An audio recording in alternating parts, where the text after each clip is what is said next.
Design প্রফেশনে কাজ করতে এসে আমি বেশ কিছু বিষয় রেডি করছি। যদি বলি একজন ডিজাইন ডিরেক্টর হইতে অথবা একটা নির্দিষ্ট টিম পরিচালনা করতে আমার বেশ কিছু যোগ্যতার প্রয়োজন। তো কী যোগ্যতা সেগুলো? Graphic designer. আচ্ছা, গ্রাফিক ডিজাইনার থেকে আমি তো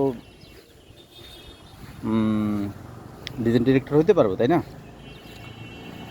কিন্তু অদূর ভবিষ্যতে যদি আমাকে কোনো একটা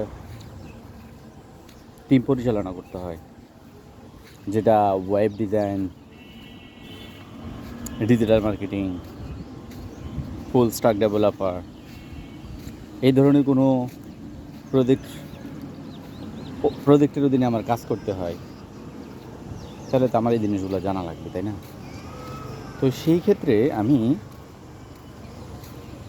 8টা বিষয় আমি নোট করছি। 8টা বিষয়, সেগুলো কি? যেমন 1 নম্বর হচ্ছে ফিগমা ডিজাইন, 2 নম্বর হচ্ছে ওয়েবফ্লো ডিজাইন, 3 নম্বর হচ্ছে ইউআই ইউএক্স ডিজাইন, 4 নম্বর হচ্ছে ব্র্যান্ড আইডেন্টিটি ডিজাইন, 5 নম্বর যথাক্রমে digital marketing, full stack development এবং টিম ম্যানেজমেন্ট। এই জিনিসগুলোর উপরে আমি মনে করি একজন আর্ট ডিরেক্টরের বা একজন প্রজেক্ট ম্যানেজারের মোটামুটি ন্যূনতম জ্ঞান থাকতে হবে। তো ভবিষ্যতের একজন আর্ট ডিরেক্টর অথবা প্রজেক্ট ম্যানেজার হওয়ার জন্য আমি এই বিষয়গুলোর উপরে জোর দিচ্ছি। সবগুলো আমি পারবো না, কিছু কাজ হচ্ছে আমি কোর্স আকারে করব, আবার কিছু সেকশনে আমি আমার সহকর্মীদের সহযোগিতা নেব। কিন্তু ওভারঅল আমার জানতেই হবে, জানা থাকতে হবে। তা না হলে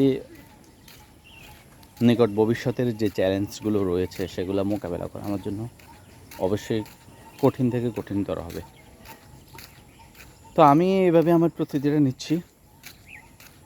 আপনারা যারা ডিজাইন প্রফেশনে আছেন অথবা আইটির এই সেকশনগুলোতে কাজ করেন, কেউ ফ্রন্ট এন্ড ডেভেলপার, কেউ ডিজিটাল মার্কেটার, কেউ ফুল স্টক ডেভেলপার,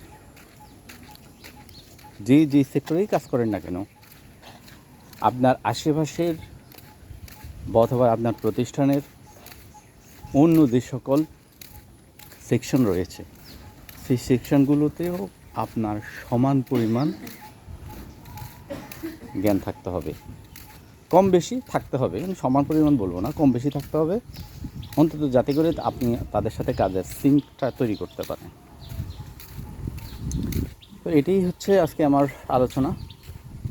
সবাই ধৈর্য ধরে আমার বকবক শোনার জন্য আপনাদের শুভেচ্ছা জানাই।